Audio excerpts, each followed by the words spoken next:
Shalom, this is Levi Shore. Welcome back to Sweet and Good Torah. We're starting in Parsha Shmos, Sefer Shmos, the book of Exodus. We're in Egypt. We're going to have a great time today. We're going to figure out how to get out of Egypt. We're going to see how we were enslaved in Egypt, which was the slavery of taxes. And then here's a scary question. Are we becoming slaves in America because of taxes? And maybe even around the world? All right, we're going to jump right in. We're going to get a lot of help today. I love this book. The Midrash says, by Rabbi Moshe Weissman. He puts together an incredible collection of midrashim. We're going to go through a couple of these and find out what happened in Egypt, how we became slaves. So I'm going to start, and it says that Paro, the Pharaoh, he devised a clever plan, a cunning plan, by which he hoped to weaken the Bnei Yisrael, the Jewish people. He wanted to separate Jewish husbands from their wives, and thus stemming the tide of Jewish expansion, because the Jewish people we came down just Yaakov and 70 souls, or just 70 people, and then we expanded into, I think finally like 15 million people in Egypt, and the Egyptians were getting worried. And he said he ordered proclamations posted in Goshen and throughout the country, which stated, the country needs you, the country needs you. Uncle Sam wants you. So it says, so the first midrash, let's see, the first midrash here is, I think, the Baal HaTurim, and this is very interesting. The Baal HaTurim, it says that the cities of Pithom and Ramses are in urgent need of renovation. Their fortification is of utmost importance to ensure the safe storage of our national treasures.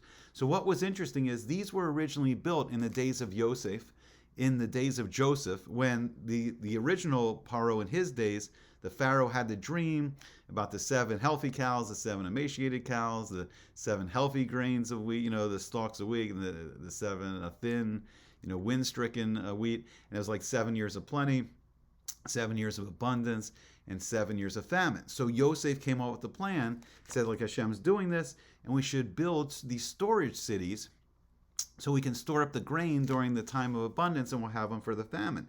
But now the Paro had an evil plan, and he wanted to rebuild these storage cities that were used for the grain and the fruits and the vegetables, and store money now in it.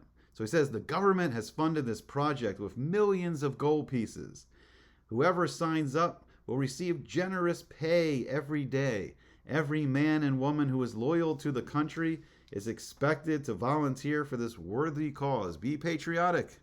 Be a good Egyptian. Serve your country. So let's see. First was the Baal HaTurim. I think this is the Moshav Sakanim. I think he said this. And the next one I think comes from Shmos Rabbah, the next midrash. And it says, to attract the Jews, the Pharaoh himself appeared at the site, the construction site, with a spade and a shovel in his hand. And if someone thereafter claimed that this type of work was below his dignity, he was rebuked. He said, are you more delicate in nature than the Pharaoh? He also took part in the building. Let's see, that one was, the Pharaoh was doing the building. I think that's from Shmos Rabbah. The next midrash, I believe, is from Sefer Hayashar. And it says, the Egyptian nobility, the aristocracy, they also enrolled, and so did many Egyptians. How could the Jews be indifferent to this patriotic cause? They streamed to the worksite, and Pharaoh's supervisors compiled lists of names of those who appeared for work. So everyone that showed up for work, they were put down on these work rolls. I think the only tribe that didn't come was Shevet Levi, the Levium, the Levites. Let's see, the next midrash, I think, is from Shmos Rabbah again. So the first day, the Jews worked enthusiastically. Since they were strong men, they made rapid progress with the building. In the evening, Pharaoh's soldiers told them, said, count the number of bricks that you laid today, since you were expected to reach the same quota tomorrow and every day. And let's see, and I think the next one comes from Sefer Hayashar. And it says, for a month's time, Pharaoh paid the workers. After that, the Jews were still involved in the project, while something strange happened to the Egyptians. Every day, some more disappeared quietly, until after 16 months, all the Egyptians had withdrawn. Now the Jews were informed that the king had no more money to pay for this labor. They protested, but Pharaoh had organized an army of brutal policemen. They threw themselves at the Jews and they barked, "You must continue working for the king." These policemen, the Egyptian taskmasters, but they're also called the masters of the tax, the masim. And they were given the job of ensuring that everyone appeared for work in the morning, and they also forced the Jews to return all the money they had previously earned. So at first, the Jews were enslaved by a patriot, serve your country, be patriotic, be a good Egyptian, come out and help rebuild these treasure cities.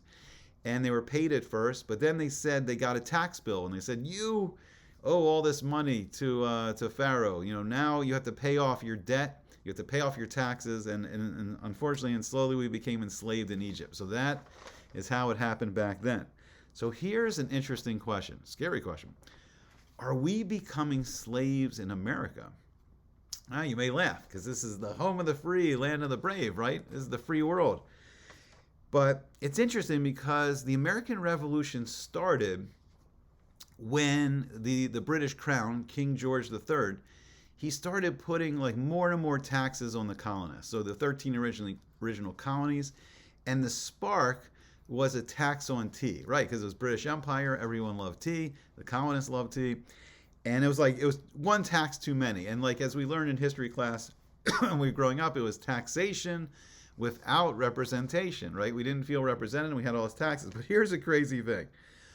Is the same thing happening now? Do we have massive, exorbitant taxation without representation? Does your local politician, does he really do what you want? I know personally, I don't want these stupid speed cameras. There's even a speed tax. You go too fast, you get a speed tax. But they put them up. I never voted for it, right? I don't feel like I'm represented all the time. And are we being taxed in America? Well, let's see. We got a sales tax. We got a property tax. We even have a TPP. We got a tangible personal property tax. We got a state tax. When someone dies, if there's not an estate, there's not a will, it's called the death tax. Sometimes your city or your county, you'll pay taxes. Then there's a state tax. Then there's a federal tax. Wait, in Maryland, we have the rain tax. We have the Chesapeake Bay restoration tax. They're going to restore the bay. Kind of still looks the same, but we got the rain tax. Now, what do they want to do now? That's not enough, right? They want to do a carbon tax. Oh, your gas stove or your heater, or too much carbon. You're putting out too much carbon. We got to tax you on that. And wait, it gets better because they really want a global tax. Got to keep the UN going. Got to keep the World Health Organization going. Got to keep all these international organizations going. It's a climate crisis. We need more taxes. So it's crazy with taxes right now. Now, my dad is retired now, but he was actually a CPA. He was a certified public accountant. So what did he do? What did his clients pay him to do? Well, he tried to find a way for people to pay less taxes. So he would look to see what kind of tax credit can a person get? What kind of tax deduction can a person make? What kind of tax refund can a person get? And then sometimes if a person's, wealthy, you can take some of that profits and you put it into stocks, you put it into bonds, and they're taxed at a much lower rate.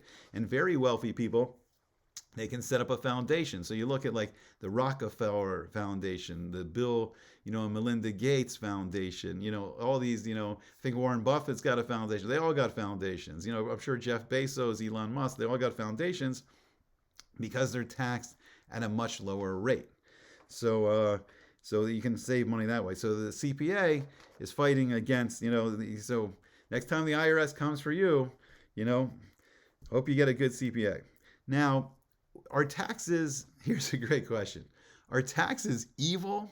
Okay, taxes aren't inherently evil because the Malchus, the kingdom, the government, they have a right to tax the citizens. Now, what's the taxes? What should it be for? It should be for the upkeep of the nation, right? So taxes are legitimate because you need to repair the roads. You have these public, you have the public works. You have the water system, the water treatment system, the sewage, water. You have a lot you have to take care of. You got to have the electrical grid. Now it's interesting because a lot of these are also private companies, but so there's a kind of a back and forth between the government and the private corporations.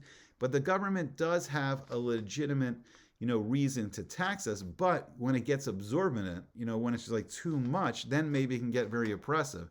And when there's too much economic pressure, then like a person is constantly working and working and working to pay off all these bills, right? To pay off all the utilities and the mortgage and just like all the taxes and you know, and a person, it's what's scary is a person can actually lose their property, right, if they don't pay the taxes, right? So it is a very like it's a harsh like economic, it's like a Meitzar, like Mitzrayim, Egypt, it's called a Meitzar because it's constraint. And there's an economic constraint. So person is enslaved in some sense because we don't wake up every day and feel like we can do exactly what we need to do. Or no, I'm sorry, what we want to do.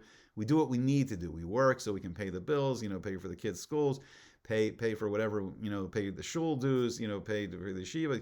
So we have a lot that we're paying for, and there's a lot of economic, you know, restraint. So it can be like a meitzar, it can be like a slavery. Now, it's interesting. Are taxes evil? So the word for taxes is very interesting. So the malach, the special angel that Hashem appointed over evil, right, is he's called by three names. He's called the Yetzer Hara, the evil impulse. Like he gives us like desires in our head that we have to, you know, we have to say no to, and that's combated by the other malach over good, the Yetzer Tov, who gives us, you know, the good thoughts, and we should pick the Yetzer Tov over the Yetzer Hara. But chas v'shalom, if we give in to the Yetzer Hara and we're seduced by, you know, what he tells us to do, and we do it, unfortunately, then his next role is as the Satan, the prosecutor. So in Yom Kippur, you know, we have our court case in the Beis Din Shel Maila and in the high heavenly court, and Hashem opens up the books, and then the Satan goes to work, and he says, this person did this avera, Hashem, this person did that avera, this person did that avera. Now we have a defense too, right? We have the Yetzer Tov coming to our defense, saying, no, this person learned Torah, this person did mitzvos, this person did gemilas chasadim, he did acts of kindness for fellow people,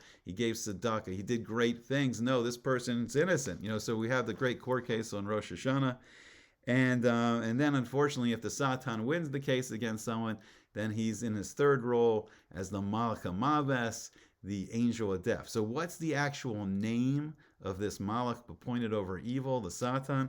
So we just call him by his first name, the Samek Mem, Sam, the Sam. His last name, you know, it's the whole name is right. He's a Malach, so he has the name of God attached to the end. We call him the Samek Mem. Here's what's fascinating. What happens if we reverse the letters of Samek and Mem? If we turn around and it's Mem Samek, what's that word mean? Mas? Oh my gosh, it means taxes. Well, I don't know. Maybe it's a little evil. Maybe it's attached to, you know, evil a little too much, but taxes can be good. Shlomo HaMelech, King Solomon, he taxed the Jewish people, you know, to help build the Beis HaMikdash. So there can be good taxes, there can be evil taxes. Okay, we're in Gullus, baby. It's now 2024 years of the Gullus, Edom, the Roman exile. Let's get out of it. Let's learn lessons from Sefer Shmos, from the book of Exodus, and let's find out how to get out of Mitzrayim, because we want you to pay taxes. Okay, hopefully not. Mr. Hashem, maybe we all get a nice tax refund, find nice deductions, nice tax credits, and the tax bill shouldn't be so bad this year, the new year. Okay, hope you enjoyed it. Hope to see you back again soon on Sweet and Good Torah.